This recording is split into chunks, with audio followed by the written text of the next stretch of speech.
السلام علیکم ورحمۃ اللہ وبرکاتہ نحمده ونصلی علی رسوله الکریم رب اشرح لی صدری ویسر لی امری واحلل عقدۃ من لسانی یفقهوا قولی رب زدنا علما اللهم انا نسألك علما نافعا ورزقا واسعا وقلبا شاکرا ولسانا ذاکرا وعملا متقبلا اللهم طهر قلوبنا من النفاق وأعمالنا من الرياء وألسنتنا من الكذب فإنك تعلم خائنة الأعين وما تخفي الصدور آمین یا رب العالمین۔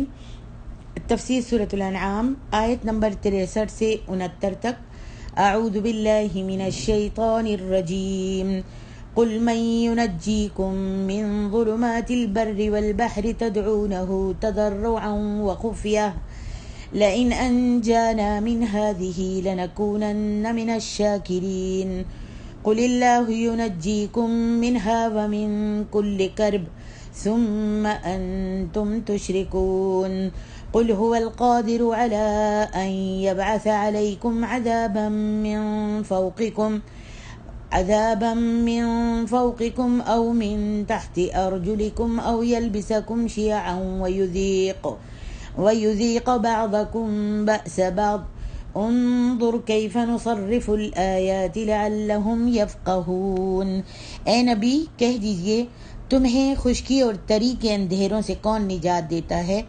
تم اسے عاجزی کرتے ہوئے اور رازداری سے پکارتے ہو اور کہتے ہو کہ اگر وہ ہمیں اس مصیبت سے نجات دے دے تو ہم ضرور شکر کرنے والوں میں سے ہو جائیں گے۔ کہہ دیجئے اللہ ہی تمہیں اس مصیبت سے اور ہر غم سے نجات دیتا ہے، پھر بھی تم اس کے ساتھ شرک کرتے ہو۔ اور کہہ دیجئے وہی اس پر قدرت رکھتا ہے کہ تمہارے اوپر سے یا تمہارے پاؤں کے نیچے سے یا تم پر عذاب بھیجے یا تمہیں گروہوں میں تقسیم کر کے ایک گروہ کو دوسرے کی طاقت کا مزہ چکھائے۔ دیکھیے ہم کس طرح آیتوں کو پھیر پھیر کر بیان کرتے ہیں تاکہ وہ سمجھیں۔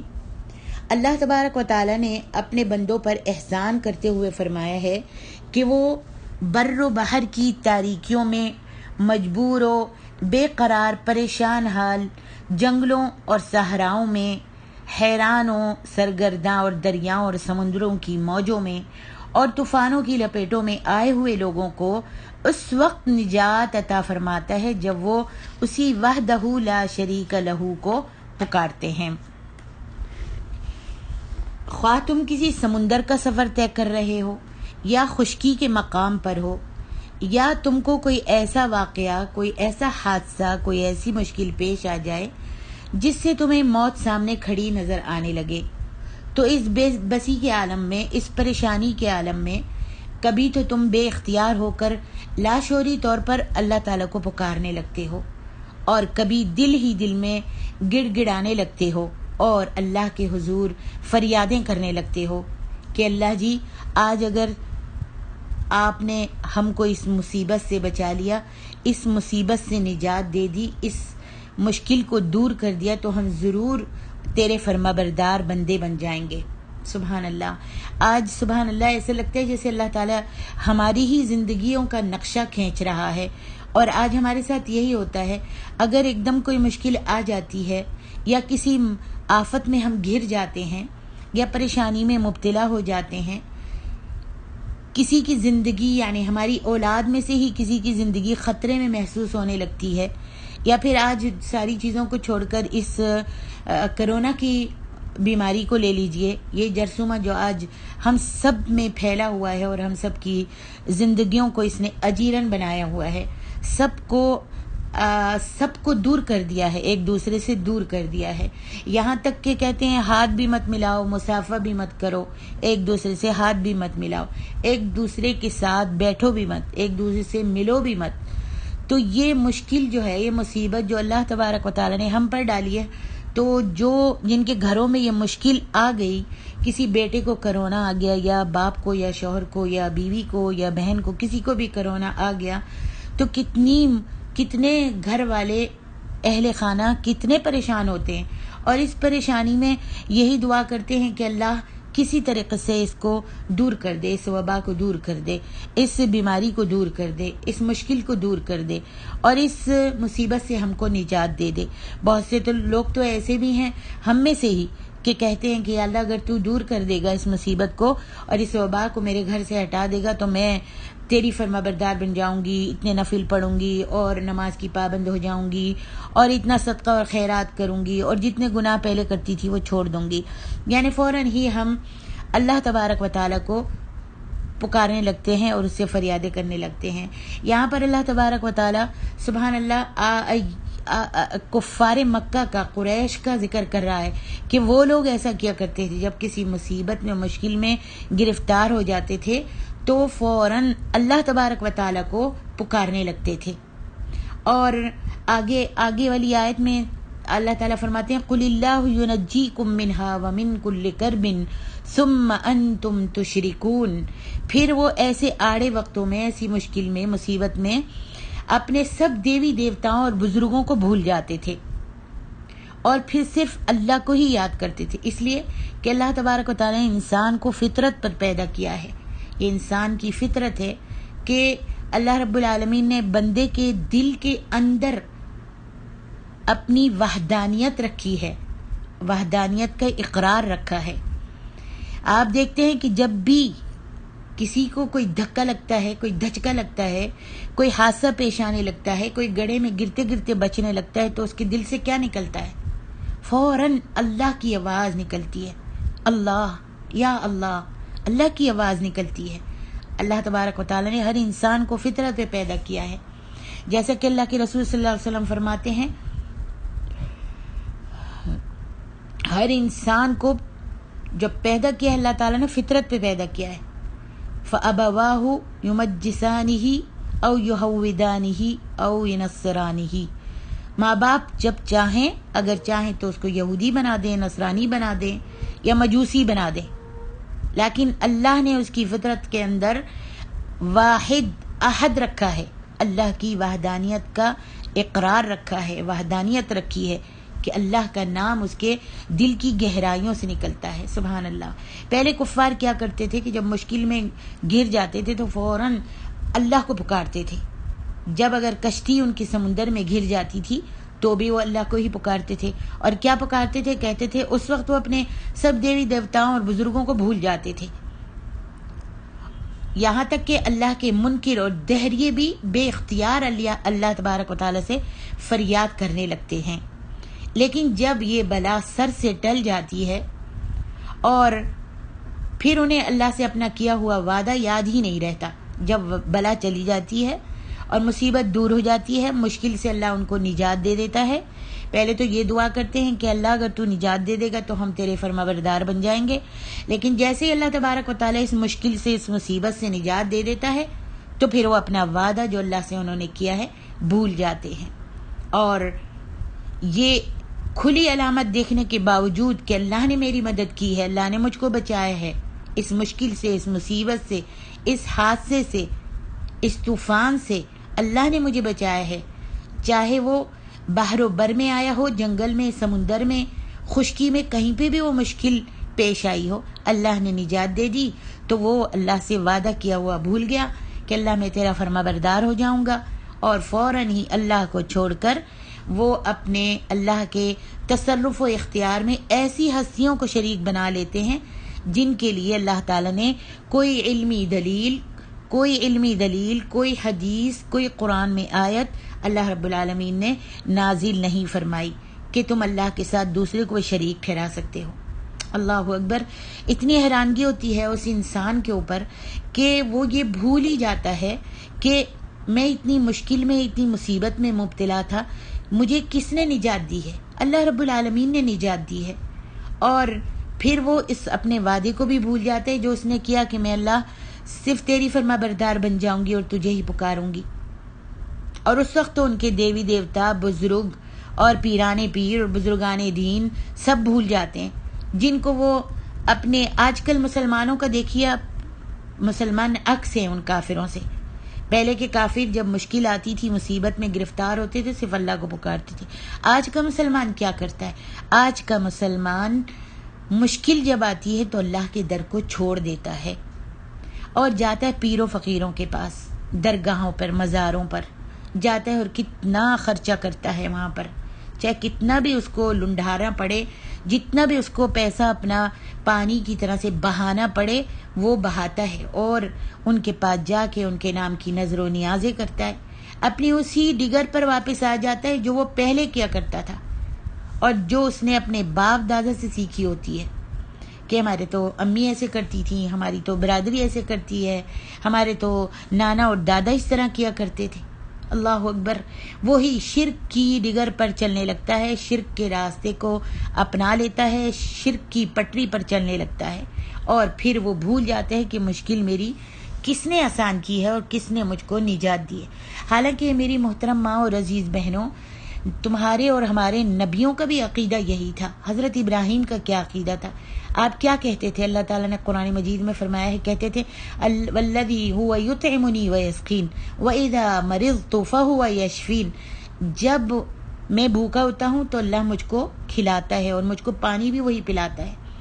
آپ دیکھیے، اگر پانی، یہ دنیا کے پانی جو آج ہم پیتے ہیں، اس پانی کو اگر کھارا ہو جائے، یہ سارا پانی، میٹھا پانی نہ ملے، تو کون سا پیر فقیر ہے جو ہمارے اس پانی کو میٹھا کر دے؟ ہے کوئی بھی تو نہیں ہے۔ یہ اللہ تبارک و تعالیٰ نے کھارا اور میٹھا پانی بنایا ہے۔ سبحان اللہ، یہ کتنی بڑی نعمت ہے اللہ تبارک و تعالیٰ کی۔ اگر ہوا بند ہو جائے تو بتائیے کون سا پیر فقیر ہے، کون سے بزرگ ہیں جو ان ہواؤں کو چلا سکیں اور کتنی گرم ہوا کو ٹھنڈی ہوا کر سکیں؟ ہے کوئی بھی تو نہیں ہے، کوئی بھی نہیں کر سکتا۔ ہوا، پانی، روشنی، سورج کی روشنی، یہ ساری چیزیں، آسمان سے بارش برسانا، زمین سے اناج اگانا، ماں کے پیٹ میں بچے کی نگرانی کرنا، 9 مہینے ماں اپنے بچے کو اپنے پیٹ میں رکھتی ہے، کون نگرانی کرتا ہے؟ اللہ رب العالمین۔ اے انسان، تو ہے کیا؟ الذی خلقک فسواک فعدلک فی ای صورت ما شاء رکبک۔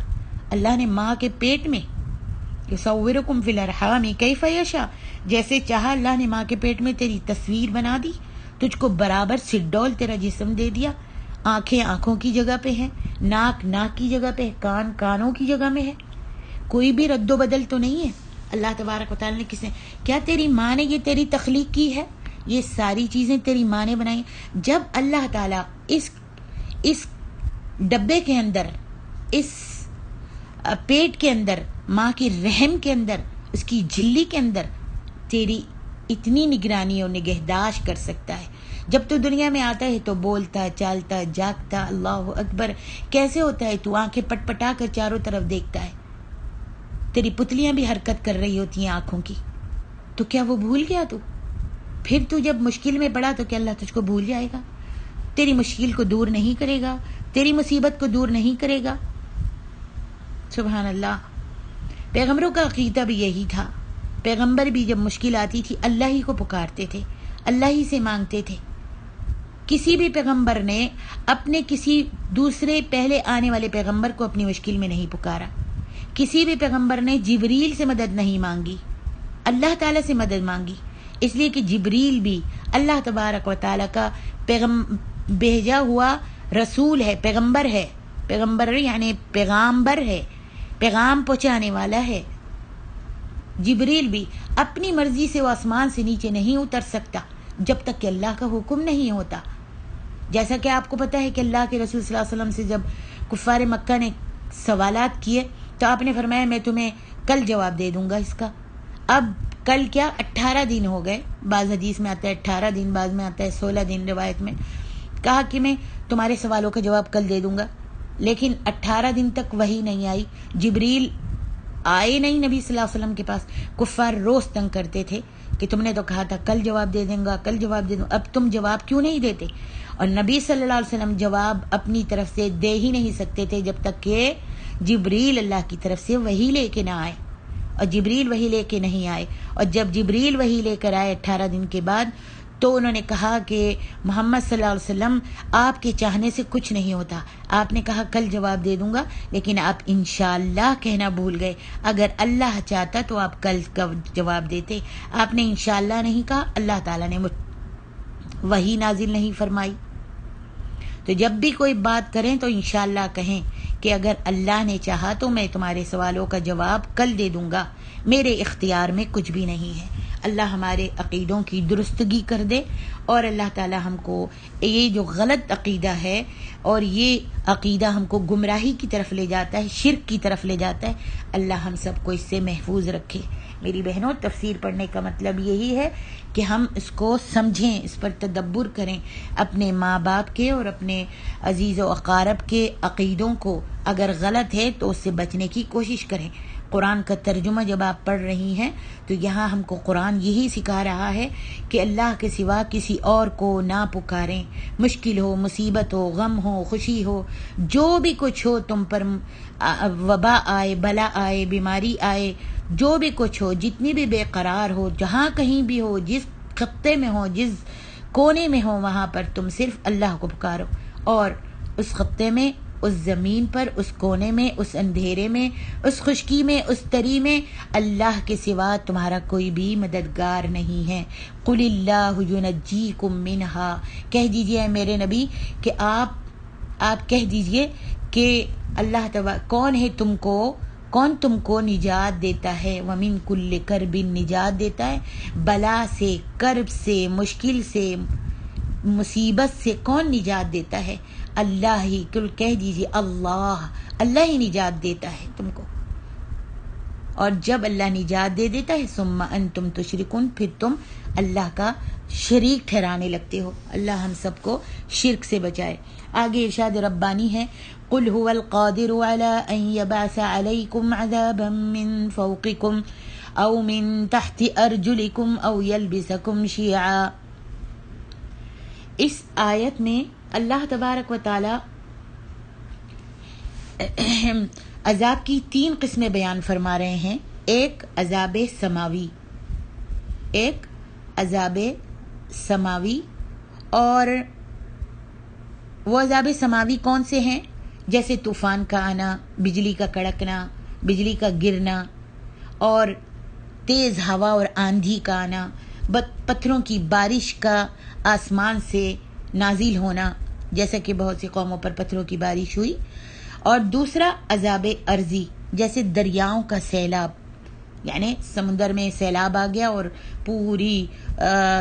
پورے لوگوں کو، جتنی بھی بستی تھی اور جتنا بھی شہر تھا، سب کو اس سیلاب سے غرق کر دیا، تہس نہس کر دیا۔ اور دوسرا زلزلہ آنا، سیلاب کا آنا، زلزلے کا آنا اور زمین میں دھس جانا، یہ دوسرا ہے عذاب ارضی۔ اور تیسرا فرقے بازی، خواہ یہ مذہبی قسم کی ہو یا سیاسی یا قبائلی ہو، یہ تینوں قسم کے عذاب اگلی امتوں پر آتے رہے ہیں۔ تیسری قسم کا عذاب تو نبی علیہ الصلوۃ والسلام کی بعثت سے پہلے بھی موجود تھا۔ تیسری قسم کا عذاب جو ہے، امام بخاری رحمہ اللہ نے اس آیت کریمہ قل هو القادر، اس کی تفسیر میں بیان فرمایا ہے کہ یلبسکم کا لفظ التباس سے ہے، اور یہ یخلطکم کے معنی میں ہے، یعنی تمہیں فرقوں اور گروہوں میں الجھا دے یا خلط ملط کر دے۔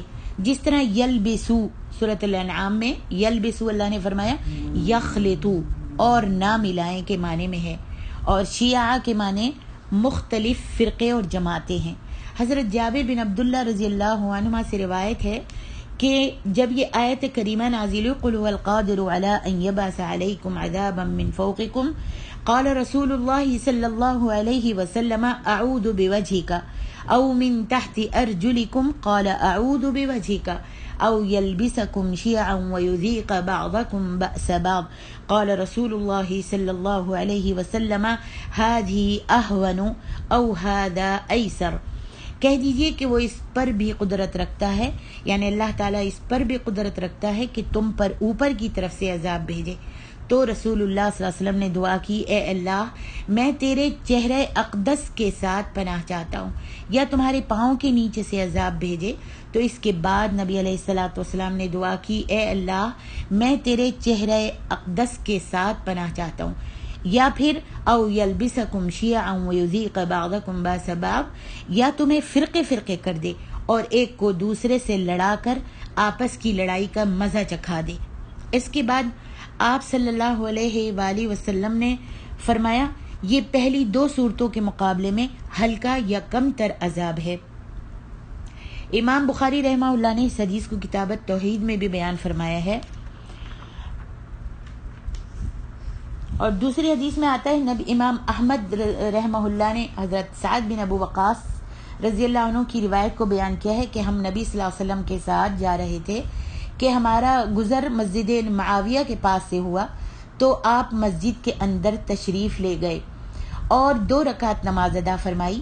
ہم نے بھی آپ کے ساتھ مل کر نماز پڑھی، پھر آپ نے اپنے اللہ تبارک و تعالیٰ سے دعا کی، پھر فرمایا سألت ربی ثلاثا، سألته ألا يهلك أمتي بالغرق فأعطانيها، وسألته ألا يهلك أمتي بالسنة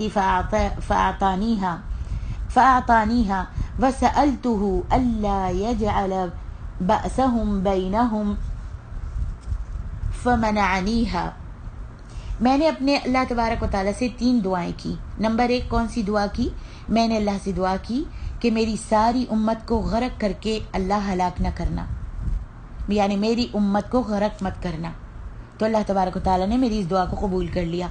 آپ نے دوسری دعا کی، میں نے کہتے ہیں دعا کی کہ میری ساری امت کو قحط میں مبتلا کر کے ہلاک نہیں کرنا۔ اللہ اکبر! کتنی آپ کو نبی صلی اللہ علیہ وسلم کو اپنی امت کی فکر تھی۔ اللہ اکبر! آج امت کس ڈگر پر جا رہی ہے سمجھ نہیں آتا۔ دوسری دعا کی کہ اللہ میری امت کو غرق کر کے ہلاک مت کرنا، جیسا کہ فرعون کو اور اس کی قوم کو ہلاک کیا تھا، تو ایسے ہلاک نہ کرنا۔ تو اللہ تعالیٰ نے میری اس دعا کو قبول کر لیا۔ اللہ اکبر! اللہ اکبر! اور تیسری دعا آپ نے نبی صلی اللہ علیہ وسلم نے کی کہ میری امت کو آپس میں اختلاف و انتشار میں مبتلا نہ کرنا، تو اللہ تعالیٰ نے میری اس دعا کو قبول نہیں کیا۔ اس حدیث کو امام مسلم نے روایت کیا ہے۔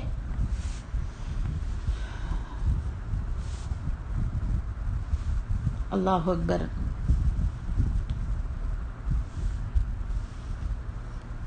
ارشاد باری تعالیٰ ہے او یلبسکم شیعا، یا تمہیں فرقے فرقے کر دے، یعنی تمہیں مختلف گروہوں میں تقسیم کر دے۔ والبی نے حضرت ابن عباس رضی اللہ عنہما سے روایت کیا کہ اس کے معنی یہ ہیں کہ تمہیں خواہشات میں مبتلا کر دے، اور مجاہد اور دیگر کئی ائمہ کا بھی یہی قول ہے۔ کئی طرق سے مروی حدیث میں ہے کہ نبی علیہ الصلوۃ والسلام نے فرمایا وَتَفْتَرِقُ هَذِهِ الْأُمَّةُ عَلَى 73 فرقہ كلها في النار إلا واحدة، اور میری یہ امت 73 فرقوں میں تقسیم ہو جائے گی، اور ایک فرقے کے سوا دیگر سب جہنم رسید ہوں گے۔ اللہ تبارک و تعالی ہم سب کو اس فرقے بازی سے بچائے اور صحیح دین سمجھنے کی توفیق عطا فرمائے۔ فرمان باری تعالیٰ ہے وَيُذِيقَ بَعْضَكُمْ بَأْسَ بَعْضٍ، اور ایک کو دوسرے سے لڑا کر آپس کی لڑائی کا مزہ چکھا دے۔ حضرت ابن عباس رضی اللہ عنہما اور دیگر کئی ائمہ تفسیر نے فرمایا کہ تم میں سے بعض کو بعض پر عذاب اور قتل کے ساتھ مسلط کر دے۔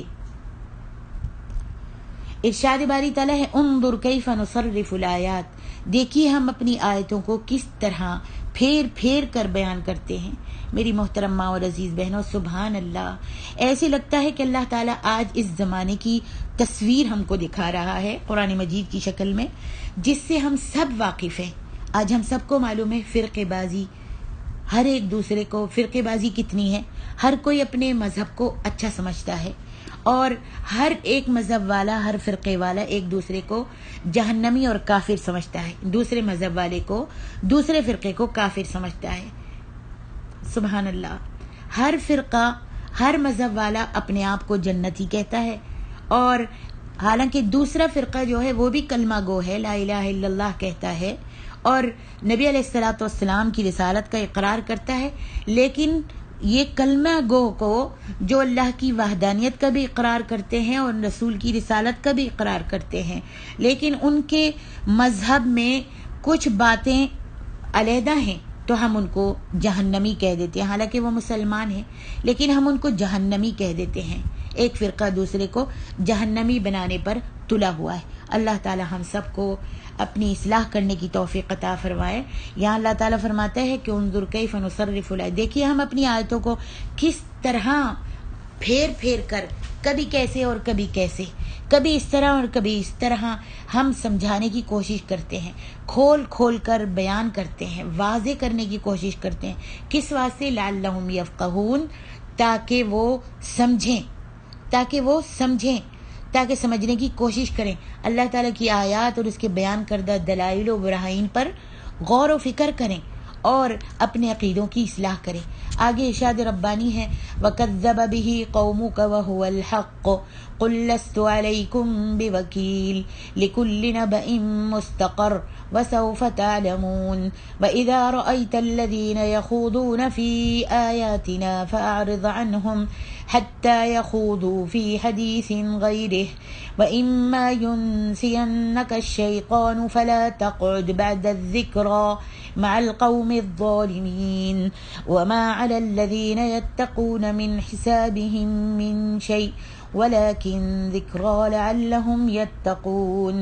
اور اس قرآن کو آپ کی قوم نے جھٹلایا حالانکہ وہ حق ہے۔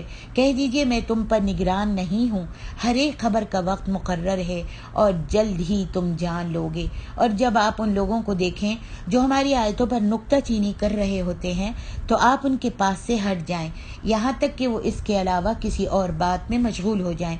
اور اگر شیطان آپ کو یہ بات بھلا دے تو یاد آنے پر ان ظالم لوگوں کے پاس مت بیٹھیں۔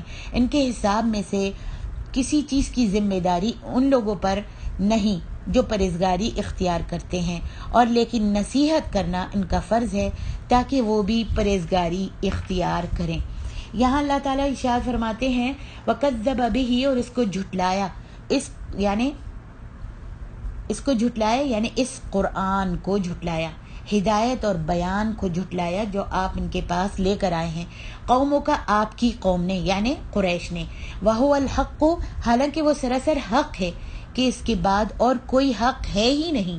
قُلْ لَسْتُ عَلَيْكُمْ بِوَكِيلٍ، اے میرے نبی آپ کہہ دیجئے کہ میں تم پر نگران نہیں ہوں، نہ میں تمہارا محافظ ہوں اور نہ میں تم پر تعینات کیا گیا ہوں کہ میں زبردستی تم کو تمہارے دل کے اندر انڈیل دوں اور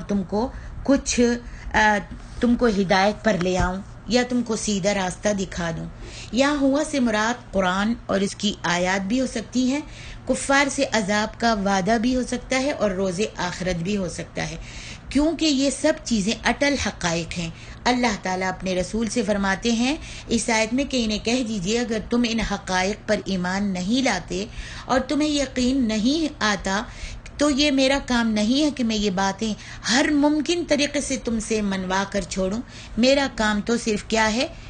پہنچانا ہے، بتانا ہے، تم کو خوشخبری دینی ہے جنت کی اور تم کو جہنم سے بچانے کے لیے کوشش کرنی ہے، اور تم کو ڈرانا ہے، تم کو اللہ کا پیغام پہنچانا ہے کہ ایسے کام مت کرو جو جہنم میں لے جانے والے ہیں، اور خوشخبری دینی ہے کہ ایسے کام کرو اس سے تم جنت میں جاؤ گے۔ اللہ اکبر۔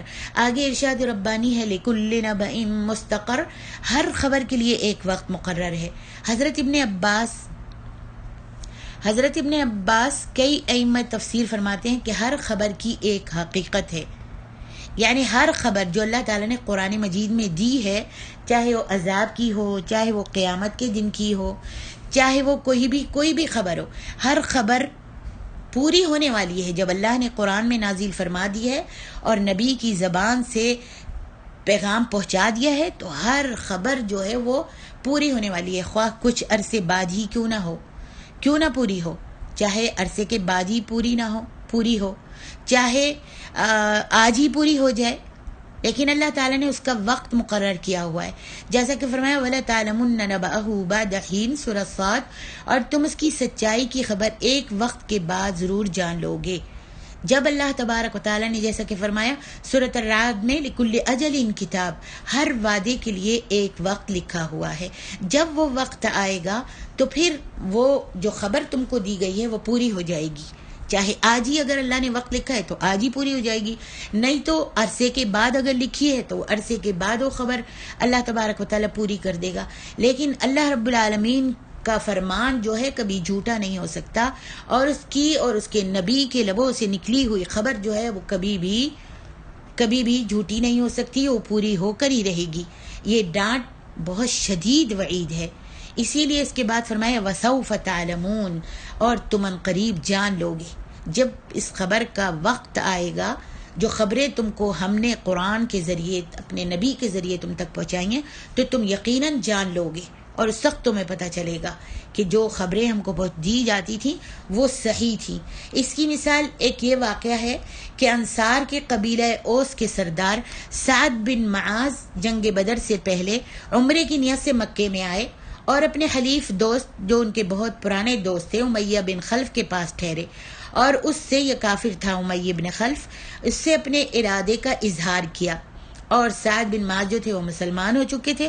جب مکے میں اپنے دوست کے پاس آئے تو اس کے پاس ٹھہرے۔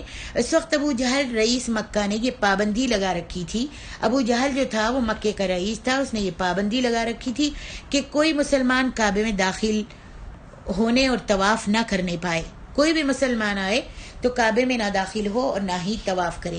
امیہ بن خلف رواداری کی وجہ سے، دوستی کی وجہ سے سعد کو کعبے میں لے گئے، وہ طواف کر ہی رہے تھے، سعد جو تھے طواف کرنے لگ گئے کہ ابو جہل نے دیکھ لیا تو سعد پر ناراض ہوئے، سعد پر چیخنے لگا ابو جہل جو تھا۔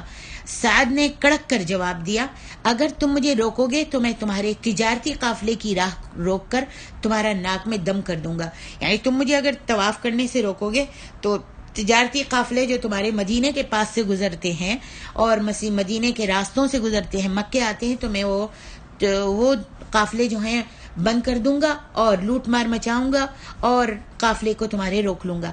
امیہ جو تھا سعد سے مخاطب ہو کر کہنے لگا، جو سعد کا دوست تھا امیہ، وہ بھی کافر تھا، لیکن وہ کہنے لگا ابو جہل سے آرام سے بات کرو، یہ مکے کا سردار ہے، اس سے آرام سے بات کرو۔ حضرت سعد کہنے لگے تم ابو جہل کی اتنی طرفداری مت کرو، میں نے نبی صلی اللہ علیہ وسلم سے سنا ہے کہ تم ان کے اصحاب کے ہاتھوں قتل ہوگے، یعنی اس ابو جہل کے ساتھیوں کے ہاتھوں سے تم قتل ہوگے۔ امیہ نے پوچھا کیا یہاں مکہ میں قتل ہوگا؟ سعد نے فرمایا میں یہ نہیں جانتا۔ پھر کہنے لگے کہ تمہارے قتل کا سبب یہی ابو جہل بنے گا۔ یہ واقعہ بخاری میں موجود ہے، کتاب المناقب میں، باب علامات نبوہ فی الاسلام۔ یہ ایک خبر تھی، اور اس خبر کے ظہور کا وقت جنگ بدر تھا۔ یہ تو اس وقت یہ خبر تھی جو حضرت سعد نے امیہ کو دی، لیکن وہ اس وقت نہیں ظہور پذیر ہوئی، یعنی واقع ہوئی۔ یہ خبر کس وقت پوری ہوئی؟ جنگ بدر میں پوری ہوئی۔ اس جنگ میں ابو جہل امیہ بن خلف کو سخت مجبور کر کے لے گیا۔ امیہ جانا نہیں چاہتا تھا جنگ بدر میں، لیکن ابو جہل جو تھا مجبور کر کے ان کو جنگ بدر میں لے گیا، جہاں یہ دونوں انتہائی ذلت کے ساتھ قتل ہوئے۔ ابو جہل کو بھی قتل کر دیا گیا جنگ بدر میں، اور امیہ بن خلف کو بھی قتل کر دیا گیا، ذلت کے ساتھ قتل ہوئے۔ ایسے ہی وحی سے معلوم شدہ ہر خبر اور عذاب کے ظہور کا ایک وقت مقرر ہوتا ہے، اور جب وہ وقت آ جاتا ہے تو اس کا ظہور، اس کا آنا ہو کے رہتا ہے، اور یہی مستقر کا مطلب ہے۔ اللہ اکبر۔ آگے ارشاد ربانی ہے وَإِذَا رَأَيْتَ الَّذِينَ يَخُوضُونَ فِي آيَاتِنَا فَأَعْرِضْ عَنْهُمْ حَتَّى يَخُوضُوا فِي حَدِيثٍ غَيْرِهِ۔ جب آپ ایسے لوگوں کو دیکھیں جو ہماری آیتوں کے بارے میں بےہودہ گوئیاں کرتے ہیں، بےہودہ باتیں کرتے ہیں، ان کی تکذیب کر رہے ہیں، ان کا مذاق اڑا رہے ہیں، فَأَعْرِضْ عَنْهُمْ حَتَّى يَخُوضُوا فِي حَدِيثٍ غَيْرِهِ، تو اللہ اکبر، یہ تمہارے نبی سے فرمایا جا رہا ہے، تو آپ ان سے الگ ہو جائیں یہاں تک کہ وہ اور باتوں میں مصروف ہو جائیں۔ آیات الہی کی تکذیب کے بجائے کسی جب دوسرے موضوع پر وہ بات شروع کریں تو آپ پھر ان کے پاس بیٹھ جائیں۔ وَإِمَّا يَنْسِيَنَّكَ الشَّيْطَانُ، اور اگر یہ بات شیطان تم کو بھلا دے، اس سے مراد امت کا ہر فرد ہے کہ وہ ان تکذیب کرنے والوں کے ساتھ نہ بیٹھے، جو اللہ کی آیات کا مذاق اڑاتے ہیں، جو بدعت ایجاد کرتے ہیں، جہاں پر شرک و بدعت کی محفلیں جمتی ہیں، جہاں پر اللہ اور اس کے رسول کے ساتھ مذاق اور ٹھٹا بازی کی جاتی ہے، تو آج بھی ہم سب کو چاہیے ان محفلوں میں نہ جائیں، ان محفلوں میں نہ بیٹھیں، شرک و بدعت کی محفلوں میں نہ بیٹھیں، جو اللہ تعالیٰ کی آیات میں تحریف کرتے ہیں اور انہیں غلط معنی پہناتے ہیں اور اگر کوئی شخص بھول کر ان کے ساتھ بیٹھ بھی جاتا ہے، یعنی بھول گیا، دوست احباب کی محفل میں بیٹھ بھی گیا، تو فلا تقعد بعد الذکر مع القوم الظالمین، جب بھی یاد آ جائے تو فوراً ظالم لوگوں کے ساتھ مت بیٹھیں اور اٹھ کر چلے جائیں۔ حدیث میں آئے ان اللہ تجاوز لی عن امتی الخطا والنسیان، بے شک میری امت سے خطا و نسیان جو ہے اور جس پر انہیں مجبور کر دیا گیا ہے، اللہ تعالیٰ نے اس کو معاف کر دیا ہے۔ اللہ اکبر۔ ربط مضمون کے لحاظ سے تو اس کا یہ مطلب ہوگا کہ جو لوگ مجلسوں میں بیٹھ کر اللہ کی آیات کا مذاق اڑاتے ہیں، ان کے گناہوں کا بار انہی پر ہے۔ جو مذاق اڑا رہے ہیں ان کے گناہوں کا بار جو ہے، عذاب جو ہے، وبال جو ہے، انہی لوگوں پر ہوگا جو مذاق اڑاتے ہیں، اور جو لوگ ایسی مجلسوں میں شامل ہونے یا بیٹھنے سے گریز کرتے ہیں ان پر نہیں ہوگا۔ ہاں، اگر کوئی شخص اس غرض سے ایسی مجلسوں میں جائے کہ انہیں جا کر سمجھائے، یعنی اگر کوئی بدعت کی مجلس ہے، شرک و بدعت کی مجلس ہے، محفل ہے، اگر کوئی اس نیت سے جاتا ہے کہ میں ان کو سمجھاؤں گی جا کر اور ان کو نصیحت کروں گی، تو یہ جائز ہے، بلکہ ضروری ہے۔ ممکن ہے وہ اس نصیحت سے متاثر ہو کر اپنے کرتوتوں سے باز آ جائے، بدعت کو چھوڑ دے، شرک کی محفل جمانا چھوڑ دے۔ وہ جو بیٹھ کر ذکر کرتے ہیں، جماعی ذکر جو کرتے ہیں، یہ جماعی ذکر جو ہے یہ بدعت ہے۔ اللہ کے رسول نے جماعی ذکر کرنے سے منع کیا ہے۔ ذکر ہر جگہ پر، ہر مکان پر، ہر مقام پر، ہر سال میں، ہر منٹ میں کر سکتے ہیں، اٹھتے بیٹھتے چلتے پھرتے کیا جا سکتا ہے۔ اس کے لیے کوئی سب کو اجتماع کرنے کی اور جمع کر کے پڑھنے کی کہ لا الہ الا اللہ کا ورد لاکھ مرتبہ پڑھیں، لا الہ الا اللہ آیت کریمہ پڑھیں لاکھ مرتبہ، سب بیٹھ جاتے ہیں، دانوں پر پڑھتے ہیں، قل اللہ احد مل کر پڑھتے ہیں۔ تو اگر سمجھانے کی نیت ہے کہ میں ایسی محفل میں جاؤں گی اور ان کو سمجھاؤں گی، نصیحت کروں گی، تو اچھی بات ہے، جائیں۔ اگر اتنی قدرت ہے اور دلیل ہے اور دلیل سے سمجھا سکتے ہیں تو جائیں اور جا کر نصیحت کریں، تو یہ جائز ہے۔ ممکن ہے کہ ان 10 عورتوں میں یا ان 50 عورتوں میں سے 2 عورتیں آپ کی نصیحت کو سن لیں اور سبحان اللہ آپ کو اس کا ثواب مل جائے۔ تاہم یہ حکم صرف مجالس سے ہی مخصوص نہیں ہے کہ صرف مجلس میں ہی، بلکہ یہ حکم جو ہے عام ہے، عام جگہ میں بھی آپ نصیحت کر سکتے ہیں۔ ظالموں کے گناہوں کا بار انہی پر ہوگا جو ایسی بدعات اور ایسی مجالس یا پھر اللہ کے رسول کی آیتوں کا مذاق اڑا رہے ہیں، اس کا عذاب، اس کا وبال انہی پر ہوگا۔ جو لوگ ان سے اجتناب کرتے ہیں اور ان سے کسی قسم کا تعاون نہیں کرتے، ان پر نہیں ہوگا، بلکہ نہی عن المنکر کا فریضہ ہر شخص پر اور ہر ضرورت کے وقت واجب ہے، اور اس سے بعض لوگوں کو فی الواقع ہدایت بھی نصیب ہو جاتی ہے اللہ کے حکم سے، اس لیے کہ ہدایت دینے والا تو اللہ کی ذات ہے نا۔ اللہ تبارک و تعالی ہدایت دیتے ہیں۔ اللہ تعالیٰ نے اپنے نبی کو بھی کہا تھا انک لا تہدی من احببت ولکن اللہ یہدی من یشاء، آپ کسی کو ہدایت نہیں دے سکتے، ہدایت دینا تو اللہ تبارک و تعالیٰ کا کام ہے۔ اللہ جس کو چاہے ہدایت عطا فرما دے۔ اگر ہدایت اللہ کے رسول کے ہاتھ میں ہوتی تو سب سے پہلے اپنے چچا کو، ابو طالب کو ہدایت دے دیتے، صحیح ہے؟ ابو طالب ہدایت پر آ جاتا، کافروں کی طرح موت نہ مرتا، نبی صلی اللہ علیہ وسلم کی رسالت کا اقرار کر دیتا اور اللہ کی وحدانیت کا اقرار کر لیتا۔ لیکن نبی علیہ السلام اپنے چچا کو ہدایت نہیں دے سکے۔